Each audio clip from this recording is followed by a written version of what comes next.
فضیلت نماز جماعت کے سلسلے میں اور خود جو ہے نماز جماعت کی اہمیت کے سلسلے میں بہت سی حدیثوں کو ہم نے آپ کے سامنے بیان کیا۔ آج سے جو ہے کچھ حدیثوں کو انشاءاللہ ہم بیان کریں گے۔ تارک الصلاۃ، جو بالکل نماز ہی نہ پڑھتا ہو، جس نے نماز کو چھوڑ دیا ہو جان بوجھ کے یا کسی بھی حالت میں، تو اس کے سلسلے میں ائمہ معصومین علیہ الصلوۃ والسلام اور خصوصی طور پر پیغمبر اسلام صلی اللہ علیہ وآلہ وسلم نے جو حدیثوں کو بیان فرمایا اس کو بیان کریں گے۔ آج ایک حدیث کو یعنی بیان کرتے ہیں جس میں پیغمبر اسلام صلی اللہ علیہ وآلہ وسلم نے ارشاد فرمایا کہ من ترک الصلاۃ متعمدا فقد برأت منہ ذمۃ اللہ ورسولہ۔ آپ ارشاد فرماتے ہیں کہ اگر جس نے عمدن یعنی جان بوجھ کر نماز کو قضا کیا یا نماز کو اس نے چھوڑ دیا، نماز کو ترک کر دیا، تو اس نے اللہ اور رسول سے اپنا ناتا، اپنا رشتہ جو اس نے توڑ دیا، یعنی اس کا نہ ہم سے کوئی رابطہ ہے، نہ ہی خدا سے اس کا کوئی جو ہے رشتہ۔ دوسری حدیث میں آپ نے یہ کنز الاموال جلد نمبر 7 حدیث نمبر جو ہے 1996 حدیث ہے، اس میں جو ہے اس میں ارشاد فرمایا۔ اس کے علاوہ جو رسول اسلام صلی اللہ علیہ وآلہ وسلم ارشاد فرماتے ہیں کہ من ترک، اس حدیث کو دیکھیں یعنی جو تارک صلاۃ ہے، رسول فرماتے ہیں کہ من ترک صلاۃ لا یرجو ثوابها ولا يخاف عقابها فلا ابالی ایموت یہودیا او نصرانیا او مجوسیا۔ اگر رسول اسلام نے فرمایا کہ جس نے بھی نماز کو چھوڑ دیا اور اس نے اس کے نہ ثواب کی پرواہ کیا، نہ ہی اس کے عقاب کے سلسلے میں پرواہ کیا، نہ ہی اس کو مطلب ثواب کی کوئی لینا دینا ہے، نہ ہی عقاب کے بارے میں اس کو کوئی خوف ہے، یعنی عذاب کے سلسلے میں کوئی خوف ہے، تو آپ بیان فرماتے ہیں کہ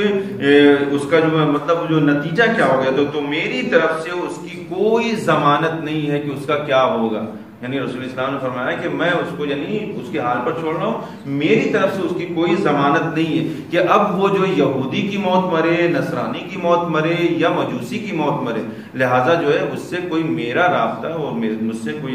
اس کا رشتہ نہیں ہے۔ لہٰذا جو انسان کو کوشش یہ کرنا چاہیے کہ اول وقت میں نماز کو پڑھے اور نماز کو ترک نہ کرے، کیونکہ تارک الصلاۃ کے سلسلے میں بہت سی حدیثیں کہ جس میں پیغمبر اسلام اور ائمہ معصومین علیہ السلام نے فرمایا کہ اس کا کوئی مجھ سے رابطہ نہیں ہے، کوئی ہم سے کوئی اس سے واسطہ نہیں ہے، کوئی ہم سے رشتہ نہیں، لہٰذا اس کی اہمیت کو سمجھتے ہوئے ہمیں نماز کو اہمیت دینا چاہیے۔ ایک مسئلہ جو بیان ہو رہا تھا وہ کیا تھا کہ کل جو بیان کیا تھا کہ امام جماعت کے شرائط، امام جماعت کے شرائط کیا ہوتے ہیں۔ پہلی چیز یہ تھی کہ بالغ ہو اور عاقل ہو، اس کو ہم نے کل بیان کیا۔ دوسری چیز کیا تھی کہ شیعہ اثنا عشری ہونا چاہیے اور حلال زادہ ہونا چاہیے۔ غیر شیعہ اثنا عشری یعنی 12 امامی، 12 امام کا ماننے والا ہو، اس کے پیچھے نماز جماعت ہوگی۔ شیعہ اثنا عشری، اس میں بہت سی چیزیں پوشیدہ ہیں۔ اب وہ شیعہ کہ جو مثلا جو ہے 6 امام تک مانتے ہیں، یا مطلب جو 12 امام تک نہیں مانتے، کیا ان کے پیچھے نماز ہو سکتی ہے؟ وہ مسلمان عالم دین جو مسلمان ہے، یعنی شیعہ نہیں ہے، مسلمان ہے، کیا اس کے پیچھے نماز ہو سکتی ہے؟ اب اس کے سلسلے میں آیت اللہ سستانی حفظ اللہ تعالیٰ کی طرف سے اگر جو پوچھیں تو انہوں نے جو استفتاء کیے گئے وہ مسئلہ کیا ہے کہ اگر انسان 2 صورت میں اہل سنت عالم دین کے پیچھے یا مثلا جو ہے غیر شیعہ کے پیچھے جو نماز ہو سکتی ہے، وہ کس طریقے سے؟ وہ اس طریقے سے کہ مثلا کوئی جو اس کو بہت زیادہ جو ضرورت ہو، تقیہ کی ضرورت پڑ جائے، جو مثلا جو ہے تو تقیہ کی حالت میں وہ نماز پڑھ سکتا ہے، یا مسلمانوں کے مصالحت یا مثلا جو ہے اس کو اصلاح کے عنوان سے یا جو محبت کے عنوان سے، اس عنوان سے اگر پڑھنے کی ضرورت پڑ جائے تو پڑھے گا۔ لیکن کنڈیشن کیا ہوگی پڑھنے کی، وہ ایک اہم سوال ہے۔ کیا ہم جماعت سے نماز پڑھیں گے؟ نہیں، جماعت میں شریک ہوں گے، اپنی آپ فرادہ نماز پڑھیں گے۔ آیت اللہ سستانی حافظ اللہ فرماتے ہیں کہ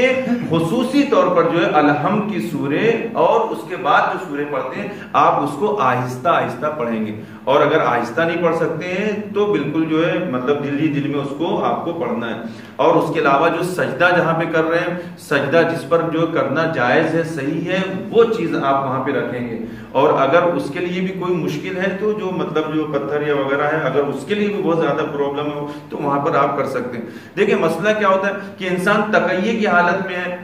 تقیے کی حالت میں، یا مثلا کہیں پہ بہت جان کا خطرہ ہو، عزت کا خطرہ ہو، تو ایسی صورت میں انسان جو ہے ابتدا کر سکتا ہے، لیکن اپنی وہ نماز کو کیا کرے گا، وہ فرادہ کی نیت کرے گا اور اس طریقے سے اس کو تمام کرے گا. اس میں اور بھی بہت سے مسائل ہیں، انشاءاللہ اس کو آہستہ آہستہ آپ کے سامنے بیان کریں گے. صلوات پڑھیں محمد وعلیہ